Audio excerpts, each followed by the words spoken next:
नमस्कार प्रणाम। फिर से आप सभी का एक नया वीडियो में स्वागत है।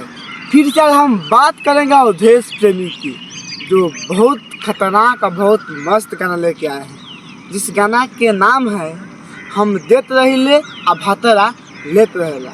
अगर तो यूट्यूब जाकर सर्च करो अवधेश प्रेमी के हम देत रहिले आ भातरा लेत रहेले, फटाक से ना गाना चल रहा है।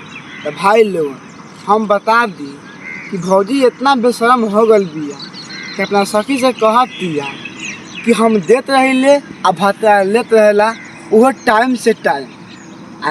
शहर होके चाहे गांव होके चाहे कहीं भी भातारा हमरा के लेत रहेला। हम तनी से कहल चाहते नहीं भाई, ये कौन गाना भैया सुन के हमारा झाँट लाल होगा। क्या करी ना करी कुछ समझ नहीं कर भाई, लेकिन हम तो इसे कहल चाहते हैं अवधेश प्रेमी भैया से कि इनका जब भी गाना आवेला ना भाई तो थोड़ा खतरनाक ही आवेला। अभी ने गाना आ रहा है कुछ दिन पहले कि महीना में 2 बार हम दे हम अवधेश भैया कहते हम लेते रहम, लेकिन लड़की क्या कह दिया कि महीना में 2 बार दे हम। अब एक जब इनका शादी हो गई, अब इनका मेहरारू कह दिया कि हम देत रहिले आ भातरा लेत रहेला। ए अवधेश भैया तो गाना फाटेला लेत में।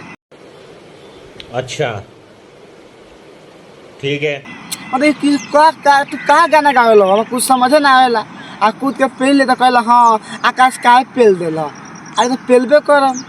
देखा भाई लोगन ये गाना सुनने के बाद हमारा झाँट लाल हो गल बा। आके जल्दी पिलाई करम। एगो नया चैनल बा तो तुम जानता ही बा लोगन, तो वो पाके देखिए इतना पेलम ना गाना के फिर का कहीं। लेकिन गाना सुने में एक म्यूजिक अच्छा बा, लेकिन सर गाँव समाज में नहीं सुन सकत।